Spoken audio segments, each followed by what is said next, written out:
कल्याण बनर्जी थोड़ी कानों को ठीक रखो। कल्याण बाबू। Thank you, sir. Sir, although in the answer at the last paragraph it has been said there is no pending liability for the wages component under Mahatma Gandhi NREGS for the financial year 2023-2024. Sir, for 2022-23 and 2022-23-24, not a single amount has come from the central government so far West Bengal is concerned. I know, please, have your patience. I know, last 1 year we are getting this, some illegalities, some irregularities are there. And we are saying, if there is illegalities and irregularities, you detect, you arrest, you don't do it. How can you discriminate state of West Bengal peoples? Does it not violate Article 14 of the Constitution? Next, sir, in this it has been said that an empowered committee under the chairpersonship of the secretary decides the projected labor budget in consultation with the state government. Why the West Bengal government has been left out? Why there is no consultation? If you don't like Bengali, that's the reason you will not give money to the Bengal. What is this? Yes, you don't have anything to do with it. This is not proper. Every time Bengal is being deprived of, I know. Come up from the, but why? माननीय मंत्री जी please, माननीय मंत्री जी आप बीच में नहीं। No, माननीय मंत्री जी,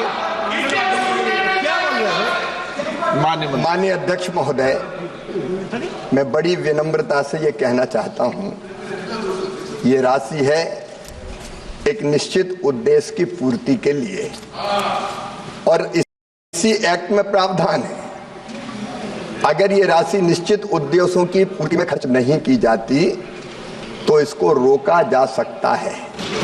पश्चिम बंगाल ने, माननीय अध्यक्ष महोदय, बड़े बड़े कामों को छोटा करके कुछ निश्चित लोगों को लाभ पहुंचाने का अपराध पश्चिम बंगाल की सरकार ने। माननीय अध्यक्ष महोदय, इस योजना के अंतर्गत अपात्रों को पात्र कर दिया गया और पात्रों को अपात्र कर दिया गया।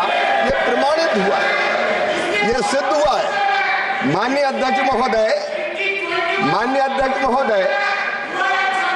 ग्रामीण विकास की योजनाओं के नाम बदल दिए, नाम बदला नहीं जा सकता। प्रधानमंत्री आवास योजना का नाम बदल के अपना नाम इन्होंने रखने का अपराध किया है। माननीय अध्यक्ष महोदय, उस योजना के अंतर्गत भी अपात्रों को लाभ दे दिया और पात्रों को बाहर कर दिया गया। माननीय अध्यक्ष महोदय, ये राशि दुरुपयोग के लिए नहीं है, अपात्रों को लाभ पहुंचाने के लिए नहीं है। जो गड़बड़ की गई वो सिद्ध पाई गई, उस पर भी पश्चिम बंगाल सरकार ने कोई प्रभावी कार्रवाई नहीं की। मोदी जी का कहना है, हमारे प्रधानमंत्री जी का, सबका साथ, सबका विकास, सबका विश्वास, लेकिन राशि का दुरुपयोग नहीं होने देंगे। जब से एनडीए की सरकार आई है, उधर की सरकार जब थी तब इस राशि का दुरुपयोग होता था, बंदर बांट होती थी, लेकिन मोदी जी का कहना है ना खाऊंगा ना खाने दूंगा। तो ये खाने देने के लिए राशि नहीं है माननीय अध्यक्ष।